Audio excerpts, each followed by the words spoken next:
So I just got home. And I have been thinking a lot about some of the things that have happened within this DC United discussion. It is the last week of the regular season. I don't think I need to rehash what's already been talked about, but I'm gonna do it briefly. DC United will not win 10 games. Last game of the season is on Sunday, October 9th. We're playing FC Cincinnati in a game that is FC Cincinnati, need far more than we do. FC Cincinnati, who for a little while were the perennial, were constant contenders for the wooden spoon. They've got playoff ambitions. And it's going to be ironic because a lot of those playoff ambitions are going to be made are going to be look to be made with a lot of our former players. Lucho Acosta, Junior Moreno, being the two that I can think of. You know, I have to say, it's been a very tough season. It's been a very tough season. It's been a very difficult time. And like Sebastian Salazar said earlier today, it is a very hard thing to be a DC United fan. And I realize that as someone who has been a season ticket member with the club for now closing out my third year, right? It hasn't been easy. I stayed quiet for the first two seasons because I wanted to get a lay of the land. I wanted to understand what it was that I was getting myself into, as it were. I had been a casual fan of the club. I've been a casual fan since 2013 and decided, actually, believe it or not, because of Wayne Rooney, I decided to get more serious into soccer and into DC United fandom in 2018. And I keep going over my what led me to this club because I feel like I've come through one of the darkest periods of this club's existence. 2022 has not been a good year for this side. It hasn't been good for the real supporters. It has not been good for the players on this team. Who've had to deal with the craziness and dysfunction that DC United that the front office have provided. 3 managers in a fucking season. 3 managers in one season. Hernan Losada, Chad Ashton, and now Wayne Rooney. I personally, over 65 goals scored on us. 13 of those goals alone were scored by one team, and that was Philadelphia. We've scored the lowest amount of goals. Scored the lowest amount of goals for any other team in Major League Soccer this year. It has been an objectively bad It's been an objectively bad year on the soccer pitch. But I think I need to kind of tap in to something that Sebastian Salazar said on ESPN FC, their YouTube channel. And I have to admit, it's actually pretty good to hear when those guys do discuss American soccer. They don't discuss American soccer very often, but when they do, it's pretty good. Yeah, I think we need to start really talking about Jason Levian. And while I very easily could spend a good bit of time talking about just how bad and how toxic the supporters groups are, I think personally that they are endemic of a much bigger problem. And yes, I'm going to Jason Levian. It is true. As much as I like Audi Field, as nice as it's okay, right? As nice as I think Audi Field is, I think I personally have to say it's not one of it certainly is out of the stadiums that have opened in the last 5 years. It is the worst. Sorry, it is. Audi Field's the worst. And, I mean, Audi Field's the worst new stadium out of the ones that have opened up in the last 5 years. It's time to be honest and upfront with ourselves. The way the seats are laid out, the way the stadium itself sits. It's not a good place. The roof isn't even finished. The roof hasn't been finished since the report is that they're supposed to be finally finishing the roof in the off season. But I'm going to be honest with you, it's not going to do all that much. I just found out that this stadium had retail space. Exterior retail space. That's been walled off for whatever reason. Probably because they couldn't find anybody. I don't know if they can't find anybody or if they haven't been looking or whatever. It could be a host of different things. Right? The concessions, with the exception of the pupusas, and the independent food trucks that come in under the concourse, the concessions suck. And I will tell you this, the concessions on the outside are better than what you get in the betting shop at field level.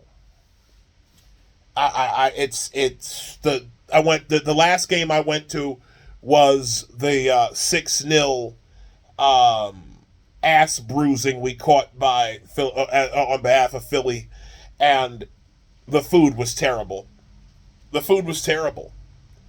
And I'm going back to the field level. We got field level seats again this weekend, and I have to say my expectations are. I don't have high expectations. Let's just put it like that. Have a feeling I might end up having to go back to Roaming Rooster, but we'll see. I'm hoping that's not the case. But I think we just have to be honest with ourselves here. I think that we have to stop playing. We have to stop pretending that what is in front of us is not what's in front of us. When Audi Field was first built, I found this out maybe a couple of months ago. Audi Field, the engineers, I don't know if Levian was being a cheapskate, or if it was a simple oversight. I don't know. But apparently, they did not do a sun study before they built the park, before they built the soccer ground. So, if you've ever noticed why the shadows at for afternoon games are so long, and why sometimes the field is bisected, right? That's why. Ultimately, that's why. That is an inexcusable oversight. And that's one of the reasons why Audi Field is not that great. Because for daytime matchups, for daytime matches, you can't play there. You can't play a 2 o'clock or 3 o'clock game in the month of June or the month of July, or like May or June or something, right? You can't play at certain times of the day because the shadows that are cast over the field are just untenable. That's bad design. That is bad engineering. As somebody who works in public infrastructure, that bothers me. A lack of attention to detail bothers me. So, yes, out of all the stadiums that have been built in the last 5 years, yes, Audi Field is objectively the worst. I've been to Red Bull Arena now twice. I went this year, and I went in 2021. One of the best places I've been to. One of the best stadiums, period, that I've been to.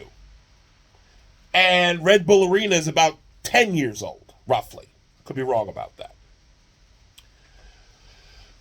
So, getting to that. So the grounds themselves are mediocre, and yes, are the worst compared to the rest of the stadium.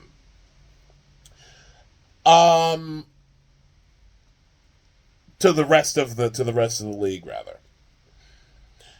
I'm sorry, but yes, blame has to be placed at the top when you go through 3 managers in 1 year. 3 managers in 1 year. After years of Ben Olsen, who was Mr. Reliable, as in Mr.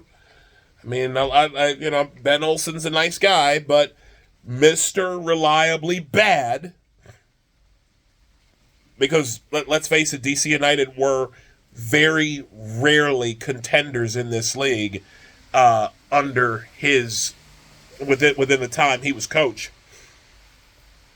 The country club lackadaisical atmosphere that he kept, it just showed a lack of professionalism. And yeah, I'm not that's not the first time I've heard something like that, but at some point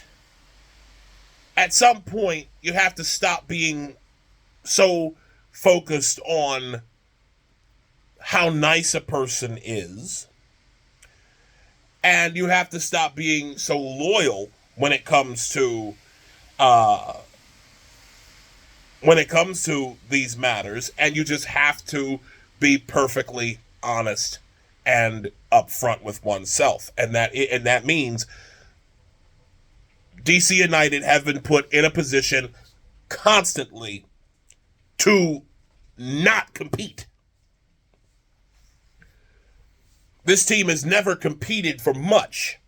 I mean, okay, We won U.S. Open Cup in 2013, but league play was absolutely horrible. This season, we punted the U.S. Open Cup this year. We punted. And we still lost. We still got a wooden spoon. The disorganization that has been on display this entire time, frankly, again, it's bad leadership. It's bad leadership. It's horrible. It's horrible leadership, actually. You called Wayne Rooney, who granted is someone who definitely needs a better chance than the last few weeks of a season. But let's be honest, you brought Rooney in thinking that he was gonna whip out the magic wand and do what he did in Derby County in almost keeping them from getting relegated after almost like that massive drop off in points that they had to forfeit. You were expecting a miracle, Jason. Dave Casper, you were expecting a miracle, and that miracle did not pan out. You signed, just the fact that you signed Waza to a 1.5-year contract. Does that sound like a serious deal to you? Seriously, help me out, folks. Does a 1.5-year deal, does that sound like something a serious soccer person, a serious owner in soccer would do? It certainly doesn't to me. It really doesn't. And honestly, and throughout all of this, throughout all this entire process, the people who I feel the worst for are the players. I feel horrible for them. You think nobody thinks at the beginning of the season that in week 34 you'd be on your third manager after the first manager gets fired for, I guess, ruffling the feathers of the front office, and also for fucking up the players. Let's be honest. He ran the players into the ground. Yes, the high press was entertaining, but let's be honest, it ran the guys into the ground, and towards the end of last year, Adnan couldn't even put 20 guys on a roster. So we got to be honest about that too, right? And I found out. I discovered Losada blocked me on Instagram, which honestly, I'll probably say something about him in a separate video. I got something I want to say about him, but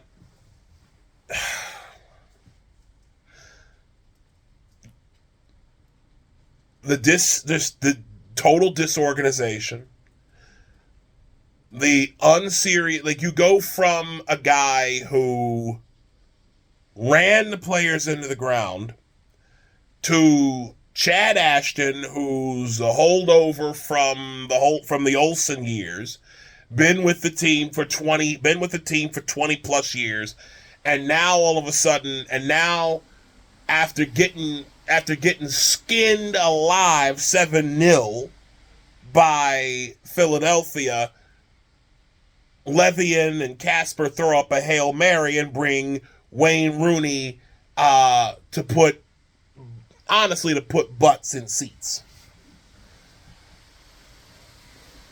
That's honestly how that, as a season ticket member, that's how that move felt to me. It felt desperate. It did. It felt desperate. It felt out of sorts. It felt like Levian or Casper, both, got on the phone and basically they called Waza up and screamed into the phone, "Help!" That's really how that whole thing felt. That whole thing felt that way. And I said when he first got hired, this would be a good move for 2023, not necessarily 2022. I knew after the 7-0 game that the season was over. I knew then. I knew then it was over and done. So hopefully I'm right, but again, we'll see. I mean, Waza's only going to be here a year and a half, and he's got like an extra year option for 24. His kids are getting older, and Colleen probably will say no to the deal, but who knows? We'll see. And then there's the fan base.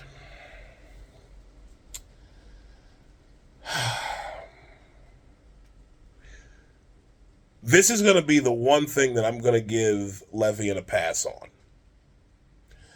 Because if you ask me, Levian should have cut ties with the supporters groups when he had the chance. I hate to say it that way.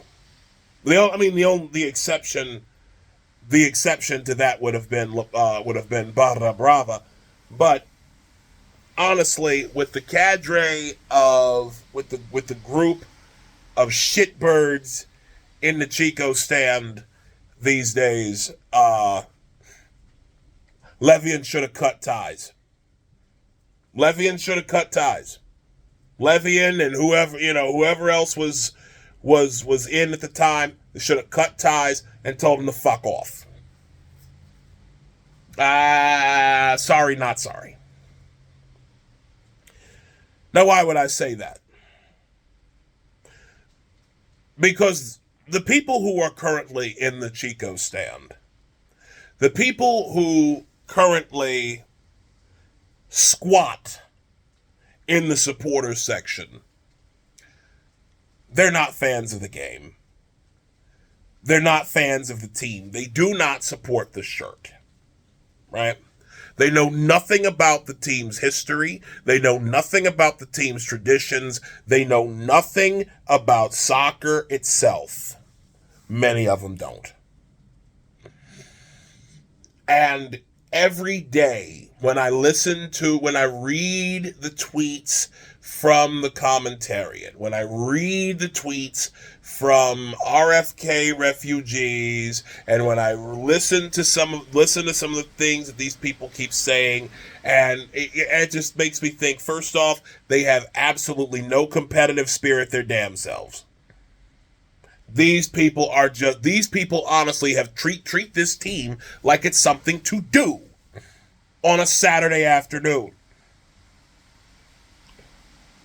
They have no ambition for this club, which is why Levian has been able to get away with so much. Why else? What incentive does Jason Levian have to actually fix anything with this team when all he's got to do is do woke shit, like have, put out political statements that reflect the values of the anime-haired freaks that are in the Chico stand.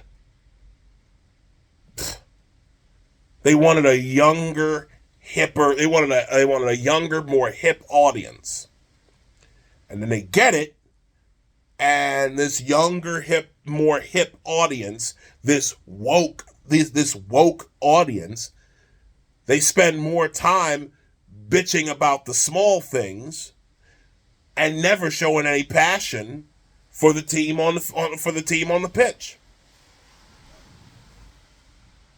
My mind still goes back sometimes to that video of the tackle where you saw an absolutely jam-packed Chico stand with people, with all kinds of people. Black folk, white folk, Hispanics, everybody. A lot of people got to witness history that night. One of the greatest assists in MLS history. And they got to witness the tackle in person. And I keep going back to how packed that Chico stand was. And I'll be paying attention on Sunday. It'll be interesting to see just how packed or not the Chico stand is going to be. But at this point, I could give a fuck less if it's packed or not. I just don't care. Because honestly, I want the Chico stand emptied of all the supporters groups. All of them.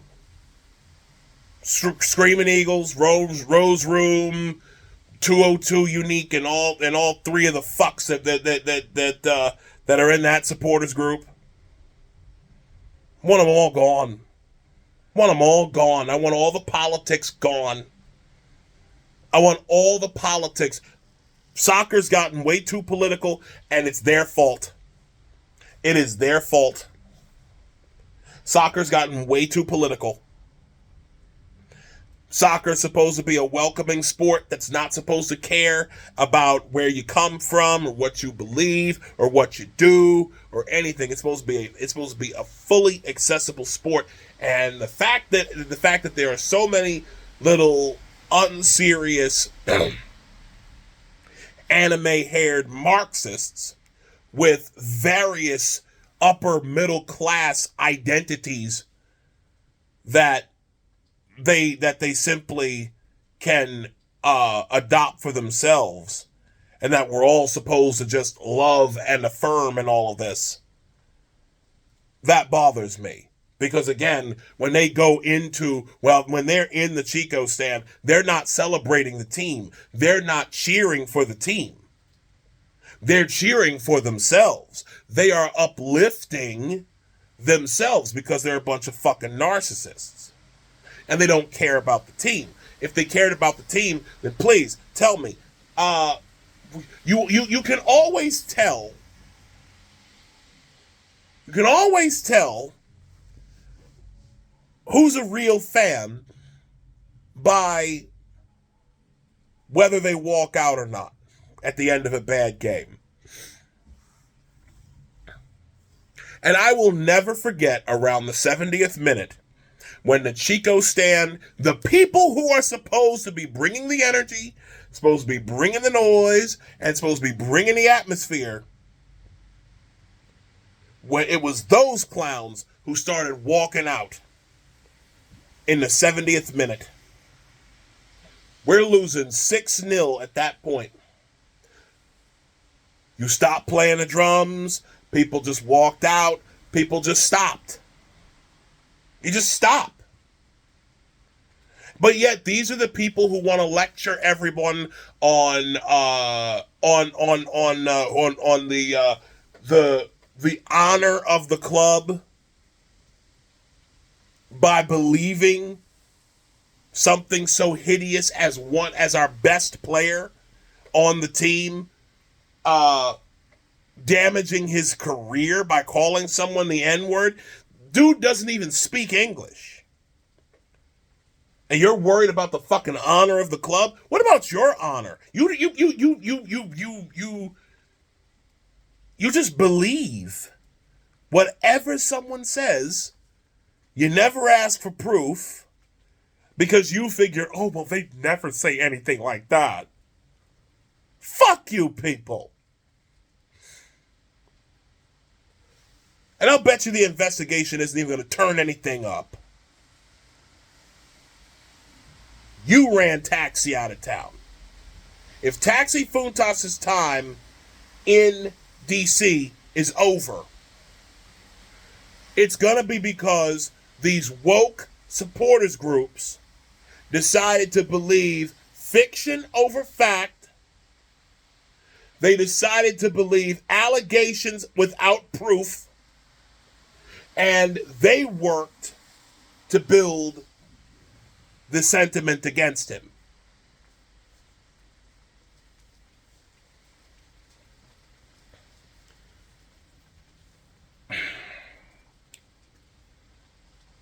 This is not what soccer was supposed to be.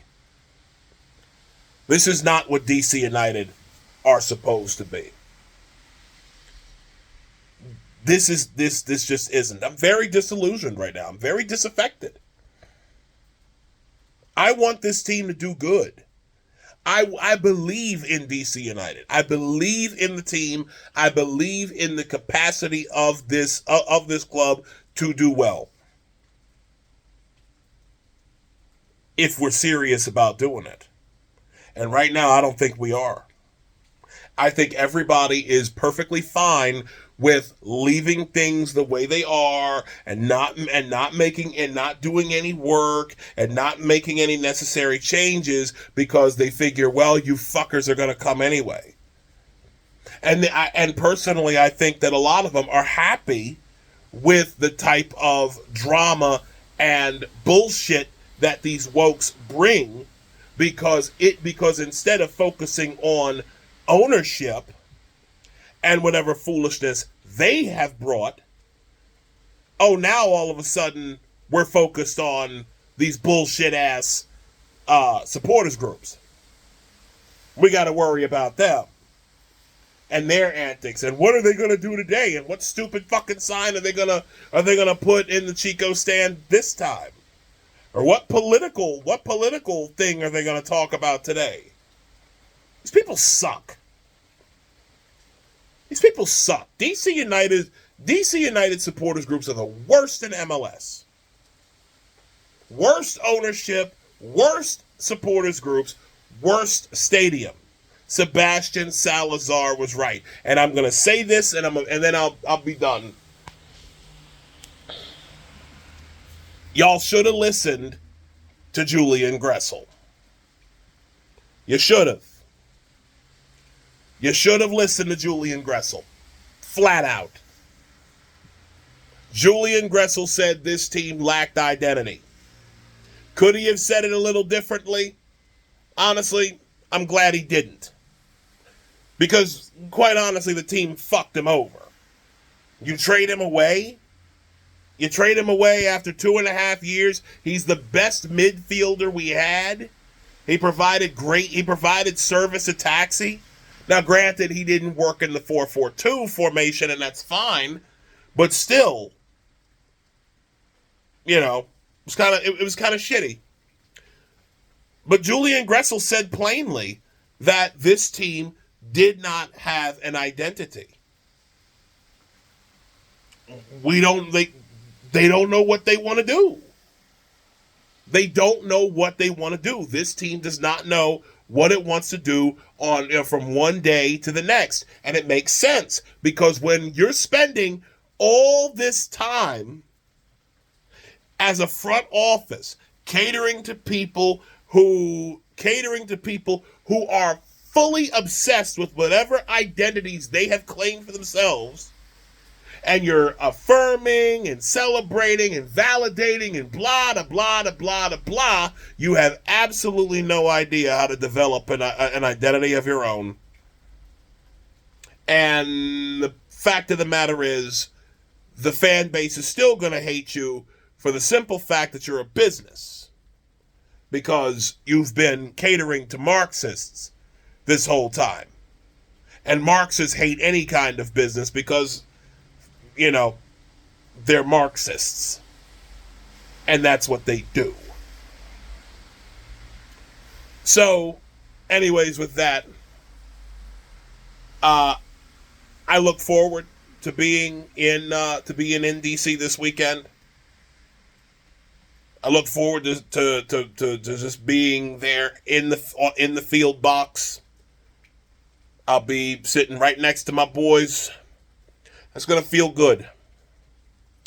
It's gonna feel good to be there one last time this year. And for the love of God, I think I'm gonna finish my now 35-minute rant with this. Donovan Pines has to go. A nice enough kid. Had the chance to meet him in August. But nah, bruh, you gotta go. Gotta go. Tired of looking at you. Should have sold you. Should have sold you overseas when they had a chance. But you're kind of a fan favorite, so I don't know. Anyways, that's my time.